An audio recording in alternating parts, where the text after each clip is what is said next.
Hi, I'm Annie Fitzsimmons. I'm your Washington Realtors Legal Hotline lawyer, and today we are once again reaching into the Washington Realtors Legal Hotline mailbag to answer your questions. And today we're going to talk about a question I got on the hotline that is focused around a question relating to teams, but the question itself goes to the heart of an agency relationship and who the brokers in a transaction represent. And we need to debunk an industry myth with respect to who a broker represents when they're working in a transaction. This myth is perpetuating our industry and will result in two significant problems any broker's practice. One, if you don't understand who you really represent, you're not going to provide the agency representation that you're required to provide to the party you actually represent. And number two, you're going to fail to accurately disclose your agency representation on the purchase and sale agreement. We need to cure both of those problems by making sure that Realtor members understand, based on the agency law, who you represent in any given transaction. So here's the question for you to think about, and then we'll let you know when to push the pause button so you can think about it or discuss it among yourselves. But the general question goes like this.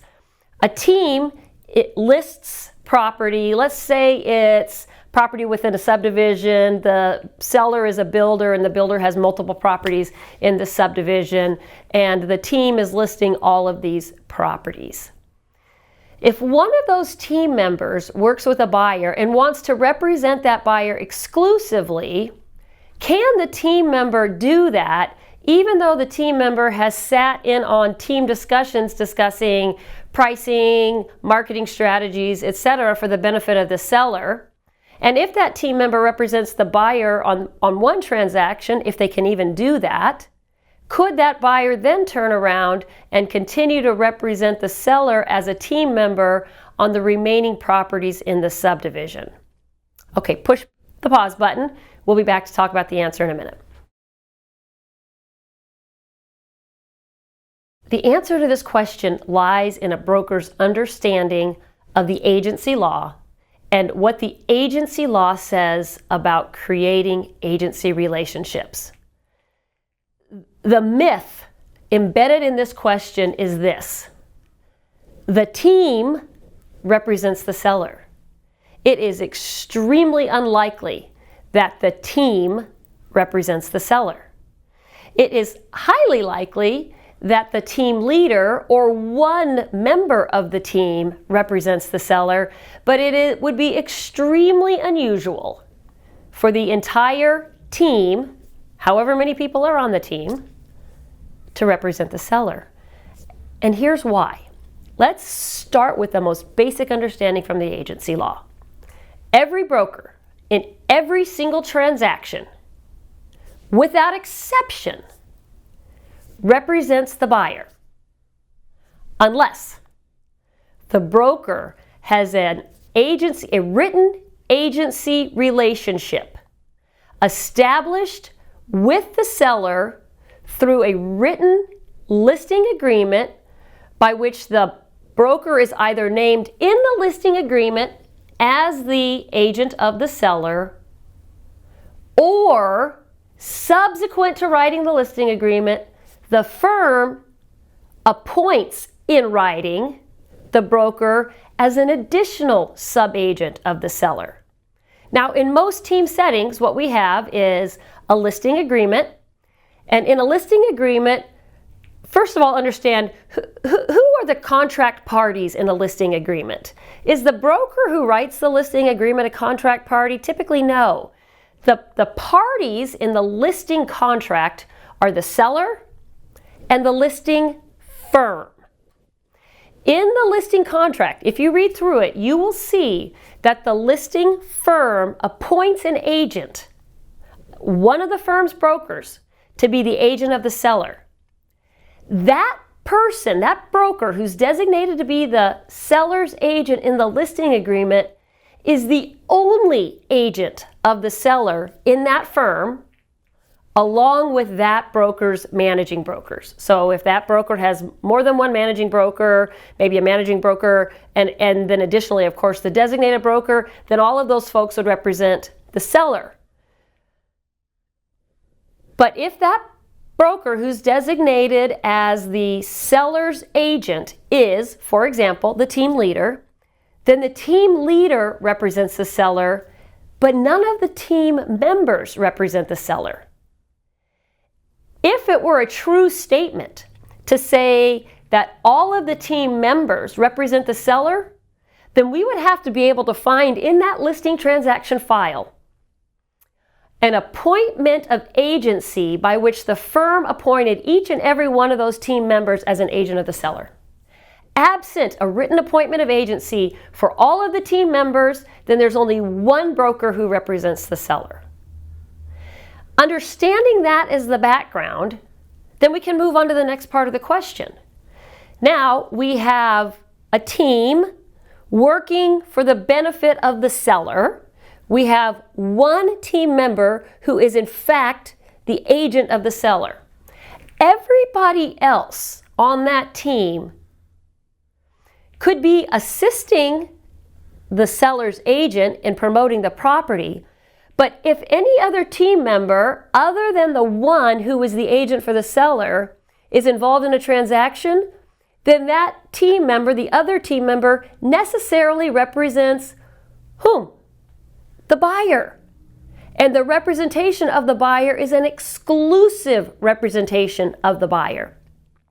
The broker representing the buyer will never be a dual agent, even though they're a team member and one of their team members represents a seller. The broker representing the buyer will never be a dual agent unless that broker has both a written agency agreement with the buyer, and it must be a written agency agreement. And I'm not talking about simply making a disclosure on the face of the purchase and sale agreement. I'm talking about a buyer agency agreement akin to the Form 41A, statewide Form 41A buyer agency agreement. A written agency agreement in which, again, the firm appoints the broker as the agent for the buyer. And that broker who has the written buyer agency agreement also has an appointment by the firm, a written appointment to represent the seller. A broker who is a dual agent must have a written agency agreement with both the buyer and the seller. So for a team member to find themselves in the position of being a dual agent, that team member would have to be the broker designated on the listing agreement as a representative, the agent of the seller, or have some separate appointment by the firm to be the agent of the seller, and have a Form 41A buyer agency agreement with the buyer. Now, if a broker, in fact, has both of those written agency agreements, then they would be a dual agent. But assuming the broker, the team member who's representing the buyer, doesn't have an appointment to make that broker an agent of the seller, then that broker who's working with the buyer represents the buyer exclusively. Now,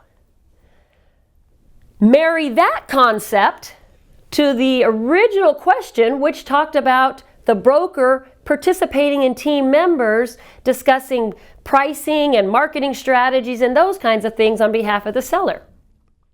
The next question should be, has that agent who truly is the agent for the seller, the one who's identified on the listing agreement, has that agent acted appropriately under the agency law to protect sellers' confidential information if pricing information and marketing strategies are shared with the team, now understanding that all members of the team don't in fact represent the seller? And I'm not going to say that there has been any